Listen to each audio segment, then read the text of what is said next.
ശരി, Shri N M Pearson, ഇതിൽ മോഹത്തിന്റെയും മോഹഭംഗത്തിന്റേതുമായ പ്രശ്നങ്ങളുണ്ടല്ലോ. ഇവിടെ ഇപ്പോൾ ഈ പത്മകുമാറിനെ സംബന്ധിച്ച് അദ്ദേഹത്തെ MLA ആക്കുന്നു, 91 മുതൽ 96 വരെ MLA ആവുന്നു. അതിനുശേഷം അദ്ദേഹത്തിന് സീറ്റ് കൊടുക്കുന്ന ജയിക്കാൻ പറ്റുന്നില്ല. അങ്ങനെ ജയിക്കാൻ പറ്റാത്ത മണ്ഡലത്തിലാണ് വീണ ജോർജിനെ കൊണ്ടുവന്ന് മത്സരിപ്പിക്കുകയും 2 തവണ ജയിക്കുകയും ചെയ്തത്. അവിടെ സ്വന്തം നിലയിൽ പത്മകുമാറിന്റെ സ്വന്തം സ്ഥലമാണ് ആറന്മുള. അവിടെ അദ്ദേഹത്തിന് ഇനി ടിക്കറ്റ് കൊടുത്താലും ജയിക്കാൻ പറ്റുന്ന സാഹചര്യമില്ലല്ലോ. അപ്പോൾ മറ്റു തരത്തിലുള്ള മാർഗങ്ങൾ സ്വാഭാവികമായും ജനാധിപത്യ പ്രക്രിയയിൽ പങ്കെടുക്കുന്ന ഒരു പാർട്ടിക്ക് സ്വീകരിക്കേണ്ടി വരും. അപ്പോൾ അദ്ദേഹത്തെ തെരഞ്ഞെടുപ്പിൽ നിർത്തി ജയിപ്പിക്കാൻ പറ്റില്ല എന്നാവുമ്പോൾ ദേവസ്വം ബോർഡ് കൊടുക്കുന്നു. ദേവസ്വം ബോർഡ് അദ്ദേഹം കൈകാര്യം ചെയ്യുമ്പോഴാണ് വളരെ സുപ്രധാനമായ ശബരിമല വിധി വരുന്നത്. അദ്ദേഹം വല്ല പുരോഗമന നിലപാടെടുത്തോ? എന്റെ കുടുംബത്തിലെ സ്ത്രീകളാരും ശബരിമലയിൽ പോകില്ല എന്ന് പ്രഖ്യാപിക്കുന്ന ദേവസ്വം ബോർഡ് ചെയർമാനെ നമ്മൾ കണ്ടിട്ടുണ്ട്.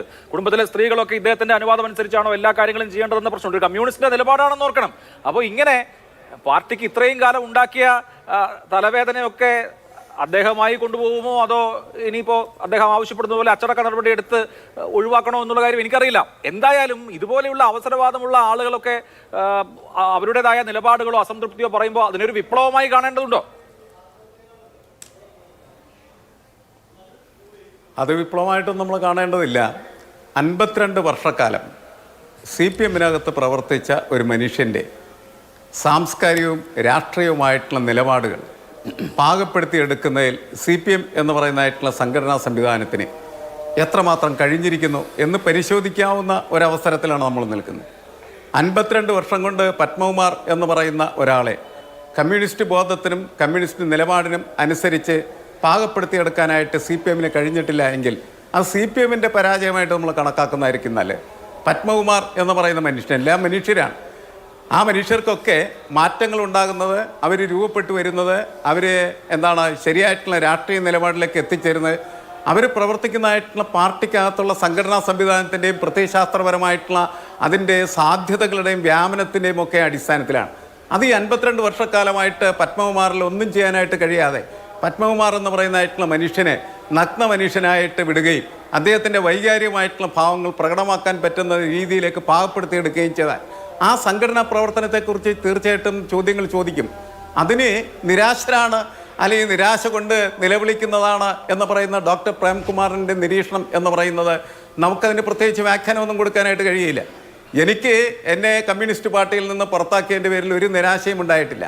കാരണം ഞാൻ വിഭാവന ചെയ്യുന്ന തരത്തിൽ പ്രവർത്തിക്കുന്ന ഒരു കമ്മ്യൂണിസ്റ്റ് പാർട്ടിയായിട്ട് ഈ പാർട്ടി നിൽക്കുകയാണ് എങ്കിൽ സ്വാഭാവികമായിട്ടും എനിക്ക് നിരാശയുടെ പ്രശ്നങ്ങൾ തോന്നും.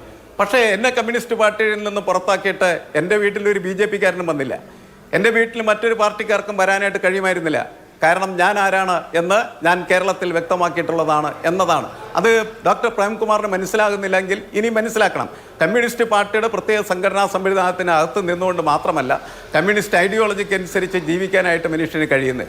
അവർക്ക് വ്യക്തമായിട്ട് അവരുടെ ജീവിത കാഴ്ചപ്പാടുകൾ പാകപ്പെടുത്തിയെടുക്കാനും അതിനനുസരിച്ച് പ്രവർത്തിക്കാനായിട്ട് കഴിയും. അതിനനുസരിച്ച് പ്രവർത്തിക്കുന്ന സമയത്ത് ചോദിക്കുന്നതായിട്ടുള്ള അഭിപ്രായങ്ങൾക്ക് നമ്മളുടേതായിട്ടുള്ള അഭിപ്രായങ്ങൾ പറയുന്നു എന്ന് മാത്രമേ ഉള്ളൂ. അതിലപ്പുറത്ത് ഒരു പ്രശ്നമില്ല. എനിക്കൊരു നിരാശയും ഈ കാര്യത്തിലില്ല. പത്മകുമാർ പോകുന്നതിൻ്റെ പേരിൽ എനിക്ക് നിരാശയില്ല.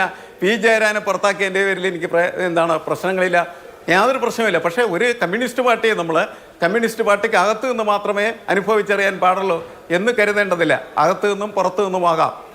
ഞാൻ എൻ്റെ അച്ഛൻ എന്ന് പറയുന്ന എടപ്പള്ളി പോലീസ് സ്റ്റേഷൻ്റെ ആക്രമണ കേസിൽ അകത്ത് കിടന്ന് അല്ലല്ലേ ഞാൻ പറഞ്ഞു തീർക്കട്ടെ, ആ നിരന്തരമായിട്ട് ഇടികൊണ്ട് പുറത്തു വരികയും കമ്മ്യൂണിസത്തെക്കുറിച്ച് വലിയ സ്വപ്നങ്ങൾ കാണുകയൊക്കെ ചെയ്തതാണ്. എന്നാലും ഡോക്ടർ പ്രേമകുമാറിനെ അത്തരത്തിലുള്ള ഒരു പശ്ചാത്തലമോ പാരമ്പര്യമോ അവകാശപ്പെടാനില്ല.